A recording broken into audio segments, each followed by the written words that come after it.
Okay, let's dive right into this. Welcome to today's Explainer, where we're going to untangle a web that pretty much every resident of the North Star State has to navigate at some point. Yep, we're talking about moving. Now, moving is already stressful enough, right? You've got the packing tape, the endless cardboard boxes, the heavy lifting. But once you finally get the keys to your new place, there's that lingering administrative checklist hanging over your head. Today, we are zeroing in on a very specific and honestly somewhat confusing task: updating your Minnesota driver's license and vehicle registration. We're going to break down exactly what you need to do, when you need to do it, and most importantly, how to avoid the common pitfalls that trip so many people up. So let's start with a question that seems completely obvious in our modern digital age. Can you actually update your Minnesota driver's license address online? I mean, you might even be watching this explainer hoping for a step-by-step guide to effortlessly updating your physical ID on the web. It's totally natural to assume that because we can order groceries, file our taxes, and literally buy cars on the internet, the Department of Public Safety must just have a simple little web portal for a quick address change, right? We expect everything to be just a few clicks away. But as we dig into the official guidelines from the Minnesota Driver and Vehicle Services, or DVS, we uncover a fascinating reality that catches a lot of folks off guard. And this reality brilliantly illustrates what researchers and policy analysts call the Minnesota Online Paradox. State regulations actually split your driving identity into two entirely different tracks. It's kind of wild. For your physical driver's license or state ID card, state law categorically prohibits updating your address online. No exceptions. You are absolutely required to make an in-person visit to apply for a duplicate card. But paradoxically, for your vehicle registration, like the actual plates and tags on your car, the state offers full remote capabilities through online systems or over the phone. You literally have to handle the person and the vehicle completely differently. Now, the absolute most critical factor here is the ticking clock. If you are already a Minnesota resident moving from one city to another, say you're packing up in Minneapolis and heading up to Duluth, or if you hold a commercial driver's license, your magic number is 30.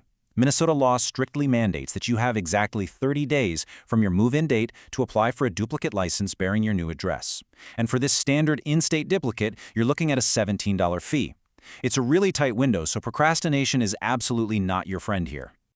But let's contrast that for a second. What if you're a brand new transplant moving into Minnesota from entirely out of state? Well, your magic number is 60. You get a 2-month grace period to establish your residency and head into a DVS office to get your official Minnesota license.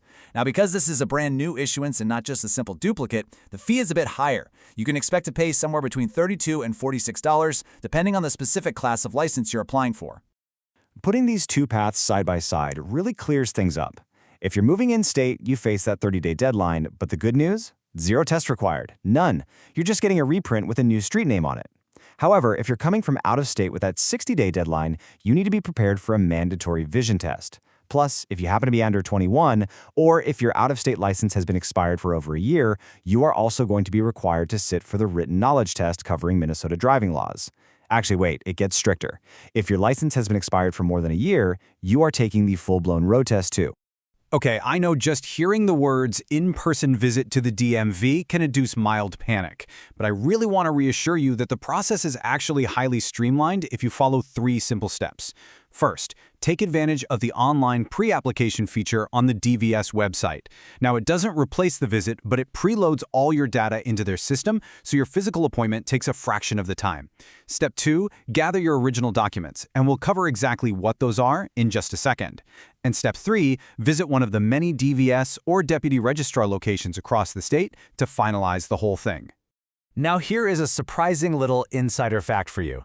If you hold a standard Minnesota driver's license, you know, the one that literally says "not for federal identification" stamped at the top, you do not need to bring a single piece of paper to prove your new address. No utility bills, no residential leases, nothing.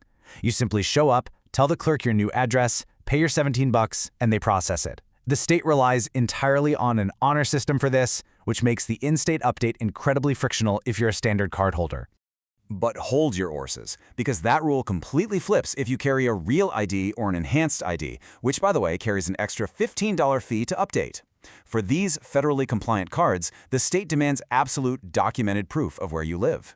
You absolutely must bring 2 original documents proving your residence. The list is super strict. It includes things like a recent utility bill, a tax return, a filed property deed, or a residential lease. And generally speaking, they need to have been issued within the last 12 months.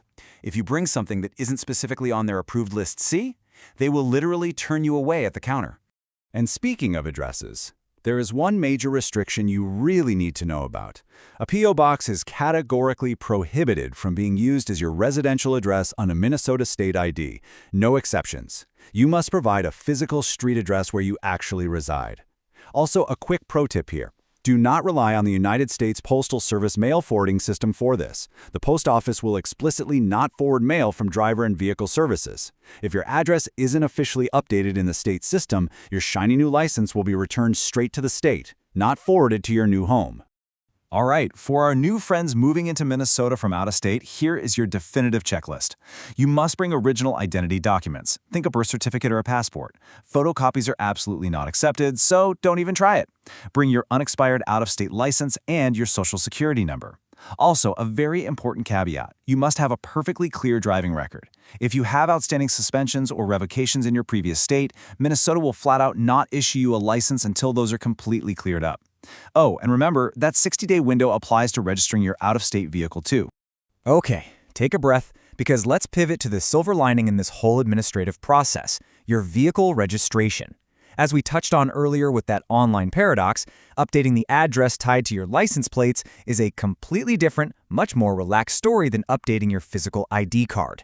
You actually can handle this part without ever leaving your couch. There are 3 totally stress-free methods to get this done. Method 1 is by far the easiest. Just use the state's online motor vehicle address change system.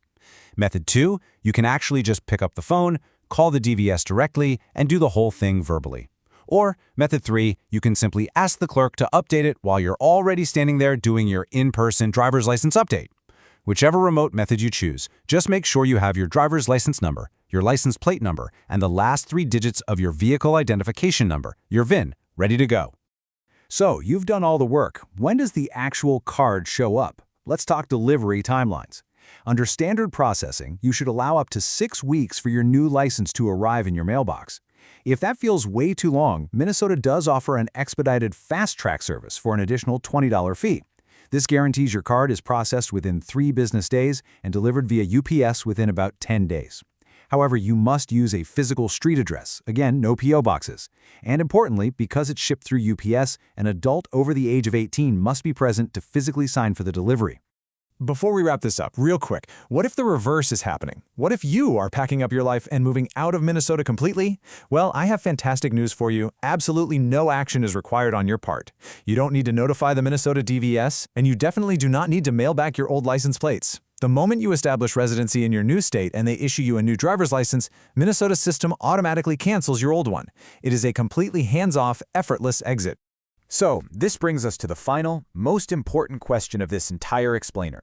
Are your 30 days already ticking, or your 60 days if you're new to the state? Seriously, go check your move-in calendar today. The requirements are strict for sure, but as we've seen, they are highly structured and entirely manageable if you just know the rules of the game. Don't let a simple address change turn into a massive compliance headache.